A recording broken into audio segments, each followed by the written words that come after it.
మంత్రి నారాయణకు సొంతూరు నెల్లూరులోనే దిమ్మ తిరిగి మైండ్ బ్లాంక్ అయింది. ఓ విద్యార్థిని వేసిన సూటి ప్రశ్నకు మంత్రి నారాయణ కంగుతిన్నారు.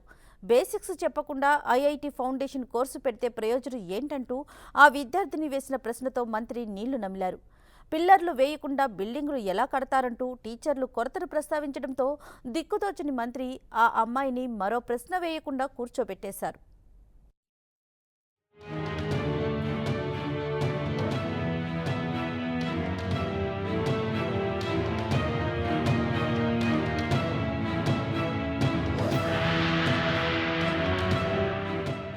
మున్సిపల్ మంత్రి నారాయణకు నెల్లూరు విద్యార్థిని ఝలకిచ్చింది.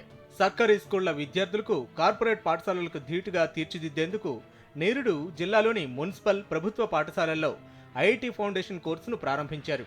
వీటి పనితీరును పరిశీలించేందుకు సుంకు చెంగన్న కార్పొరేషన్ స్కూల్కు వచ్చిన మంత్రి నారాయణను అక్కడి ఓ విద్యార్థిని కంగు తినిపించింది.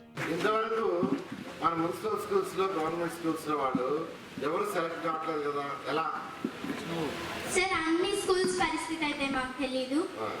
మా స్కూల్స్ లో మాత్రం సఫిషియెంట్ టీచర్స్ లేరు. 6th క్లాస్ లో నేను మా స్కూల్లో జాయిన్ అయ్యాను. అప్పటి నుంచి నాకు బేసిక్స్ సరిగ్గా లేవు. దానికి రీజన్ ఏంటంటే టీచర్స్ లేకపోవడమే. మీరు ఫస్ట్ టీచర్స్ ని మాకు ఆఫర్ చేస్తే దాని తర్వాత మేము చదివి మేమేంటో మేము నిరూపించుకుంటాం సార్. తాను ప్రతిష్టాత్మకంగా ప్రారంభించిన ఐఐటి ఫౌండేషన్ వల్ల ఉపయోగం ఉందా లేదా అని గుచ్చిగుచ్చి ప్రశ్నించిన ఆ అమ్మాయి అటు తిరిగి ఇటు తిరిగి మళ్లీ టీచర్ల కొరత అంశాన్నే ప్రస్తావించింది.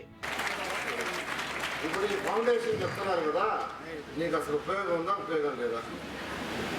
ఉపయోగం ఖచ్చితంగా ఉంటుంది సార్.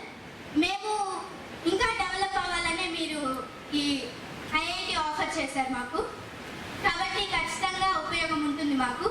కానీ నేను కోరేది ఏంటంటే ఫస్ట్ మాకు బేసిక్స్ లేకుండా ఐఐటిలో జాయిన్ అయ్యి మేమేం చేయగలం? ఫస్ట్ మాకు బేసిక్స్ ఉండాలి కదా.